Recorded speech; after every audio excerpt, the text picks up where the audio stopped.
നിയമസഭയിൽ മത്സരിക്കാനൊരുങ്ങുന്ന കോൺഗ്രസ് എംപിമാർക്ക് ഹൈക്കമാൻഡിന്റെ ചെക്ക്. ലോക്സഭാ മണ്ഡലം ഉപതെരഞ്ഞെടുപ്പിൽ നഷ്ടപ്പെടില്ലെന്ന് ഹൈക്കമാൻഡിനെ ബോധ്യപ്പെടുത്തണം. ഉപതെരഞ്ഞെടുപ്പിൽ പാർട്ടി സ്ഥാനാർത്ഥി ജയിക്കുമെന്ന് ഉറപ്പുവരുത്തേണ്ടത് നിലവിലെ എംപിയുടെ ഉത്തരവാദിത്തമാണ്. കോന്നിയിൽ മത്സരിക്കാനൊരുങ്ങുന്ന അടൂർ പ്രകാശിനും ഹൈക്കമാൻഡ് നിലപാട് വെല്ലുവിളിയാണ്. യുഡിഎഫിന്റെ വിജയസാധ്യത മുന്നിൽ കണ്ട മിക്ക എംപിമാരും ഇക്കുറി നിയമസഭാ മോഹത്തിലാണ്. കൂടുതൽ വിവരങ്ങളുമായി ടി.ജി. സജിത്താണ് ചേരുന്നത്. സജിത്ത്, എന്തായാലും ഈ നിയമസഭ മോഹിക്കുന്നവർക്ക് ഒരു തിരിച്ചടിയാണ് ഇത് എന്ന് പറയാം, അല്ലെങ്കിൽ അവർക്ക് കൂടുതൽ പ്രയത്നിക്കേണ്ടി വരും. സംസ്ഥാനത്ത് യുഡിഎഫിന്റെ അടുത്ത നിയമസഭയിലെ സാധ്യത മുന്നിൽ കൊണ്ട് നിലവിലെ എംപിമാരിൽ പലരും മത്സരരംഗത്ത് ഉണ്ടാവാനുള്ള ആഗ്രഹം പ്രകടിപ്പിച്ചതാണ്. നേരത്തെ തന്നെ നിയമസഭാ മോഹം ചിലരൊക്കെ പരസ്യമായും ചിലർ രഹസ്യമായും അത് പങ്കുവെച്ചതാണ്. ഇത്തരക്കാർക്കാണ് ഇപ്പോൾ ഹൈക്കമാൻഡിന്റെ പുതിയ നിർദ്ദേശം വെല്ലുവിളിയാവുന്നത്. വെറുതെ അങ്ങ് മത്സരിക്കാൻ എത്തേണ്ടതില്ല, അതായത് ലോക്സഭാ സീറ്റ് നഷ്ടപ്പെടുത്തി നിയമസഭയിലേക്ക് മത്സരിക്കേണ്ടതില്ല എന്നതാണ് ഹൈക്കമാൻഡിൻ്റെ നിലപാട്. കഴിഞ്ഞ തവണ 2025 ലോക്സഭാ തെരഞ്ഞെടുപ്പിൽ യുഡിഎഫിന് സംസ്ഥാനത്ത് വലിയ വിജയമുണ്ടായതാണ്. അതുകൊണ്ട് അന്നത്തെ രാഷ്ട്രീയ സാഹചര്യം ഇനി ആവർത്തിക്കും എന്ന് ഉറപ്പില്ലാത്തതിനാൽ കൂടിയാണ് ഈ ഹൈക്കമാൻഡ് ഇത്തരമൊരു നിർദ്ദേശം നൽകിയിരിക്കുന്നത്. സംസ്ഥാനത്ത് നിയമസഭയിലേക്ക് മത്സരിക്കാൻ ആഗ്രഹമുള്ള എംപിമാർ ആദ്യം ചെയ്യേണ്ടത് ഉപതെരഞ്ഞെടുപ്പിൽ ആ മണ്ഡലം നഷ്ടപ്പെടില്ല എന്ന് ഉറപ്പുവരുത്തുകയാണ്. സ്വയം ഉറപ്പല്ല, പാർട്ടി ഇക്കാര്യങ്ങൾ ബോധ്യപ്പെടുത്തണം. പാർട്ടിയുടെ തെരഞ്ഞെടുപ്പ് സംവിധാനങ്ങളെ ഇക്കാര്യം ബോധ്യപ്പെടുത്തണം.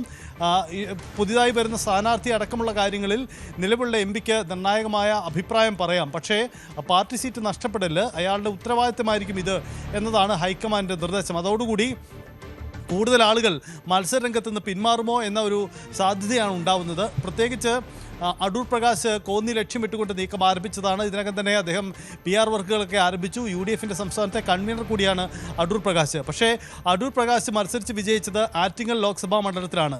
ആറ്റിങ്ങൽ ലോക്സഭാ മണ്ഡലം എന്നത് കഴിഞ്ഞ തവണ യുഡിഎഫിന് ഏറ്റവും അനുകൂല സാഹചര്യം ഉള്ളപ്പോഴും വലിയ ചെറിയ ഭൂരിപക്ഷത്തിൽ അടൂർ പ്രകാശ് വിജയിച്ച ഇടമാണ്. അതുകൊണ്ട് വീണ്ടും അവിടെ ഒരു ഉപതെരഞ്ഞെടുപ്പ് നടന്നാൽ അവിടുത്തെ രാഷ്ട്രീയ സാഹചര്യം എന്തായിരിക്കും, ആ മണ്ഡലം യുഡിഎഫിന് നഷ്ടപ്പെടുമോ എന്നൊരു ആശങ്ക സ്വാഭാവികമായും ഉയർന്നു വരും. അങ്ങനെ നോക്കുമ്പോൾ അടൂർ പ്രകാശിനെ സംബന്ധിച്ച് മുന്നിലുള്ളത് നിയമസഭാ മോഹങ്ങൾക്ക് വെല്ലുവിളിയാണ്. മറ്റ് നിയമസഭാ മോഹികൾക്കും സമാന സാഹചര്യമുണ്ട്. കെ സുധാകരൻ, കണ്ണൂരിലെ MP കൂടിയായ കെ സുധാകരന് നിയമസഭാ മോഹമുണ്ട്. പക്ഷേ സുധാകരൻ്റെയും വെല്ലുവിളി ഇതാണ്. സുധാകരൻ അല്ലെങ്കിൽ കണ്ണൂരിൽ ആര് മത്സരിക്കുമെന്ന ചോദ്യമാണ്. അത് സ്വാഭാവികമായും പ്രതിസന്ധി ഉണ്ടാക്കും. സുധാകരൻ ലക്ഷ്യമിടുന്നത് കാസർഗോഡ് ജില്ലയിലെ ഉദുമയോ അല്ലെങ്കിൽ കണ്ണൂർ ജില്ലയിലെ മറ്റേതെങ്കിലും സുരക്ഷിത നിയമസഭാ മണ്ഡലമാണ്. പക്ഷേ കണ്ണൂർ നഷ്ടപ്പെടുത്തി അത്തരമൊരു ഇടത്തേക്ക് സുധാകരനെ മാറ്റാനുള്ള സാധ്യതകൾ വളരെ വിരളമാണ് താനും.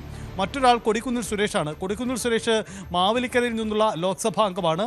അദ്ദേഹവും ദീർഘനാളുകളായി സംസ്ഥാന രാഷ്ട്രീയത്തിലേക്ക് മടങ്ങി വരാനും നിയമസഭാ അംഗമാവാനും ആഗ്രഹിക്കുന്നുണ്ട്. വെറും നിയമസഭാംഗമല്ല, മത്സരിച്ച് ജയിച്ചാൽ MP മന്ത്രിസ്ഥാനം, ഇതാണ് ഇവരുടെയൊക്കെ ആഗ്രഹം. പക്ഷേ കൊടിക്കുന്നിൽ സുരേഷിനും വെല്ലുവിളിയാവുന്നത് ഏത് മണ്ഡലമെന്നതും കൊടിക്കുന്നിൽ സുരേഷ് അല്ലെങ്കിൽ മാവേലിക്കര ആര് വിജയിക്കും, ആര് മത്സരിക്കും എന്ന ചോദ്യമാണ്. ആ തരത്തിൽ വലിയ വെല്ലുവിളികളാണ് നിയമസഭാ മോഹികൾക്ക് മുന്നിൽ ഉണ്ടാവുന്നത്.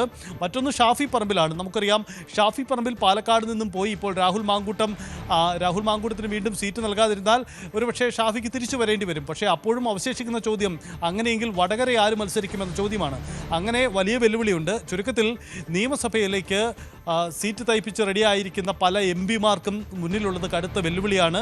പാർട്ടി നിർദ്ദേശത്തിനപ്പുറം ലോക്സഭാ സീറ്റ് കൈവിട്ടുകൊണ്ട് നിയമസഭയിൽ വിജയിക്കുന്നതിനെ ഒരു തരത്തിലും അംഗീകരിക്കാനാവില്ല. അത് ചോദ്യം ചെയ്യപ്പെടുമെന്നതാണ് അവർക്ക് മുന്നിലുണ്ടാവുന്ന വെല്ലുവിളി. ശരി, ടി.ജി. സജിത്താണ് വിവരങ്ങൾ നൽകിയത്.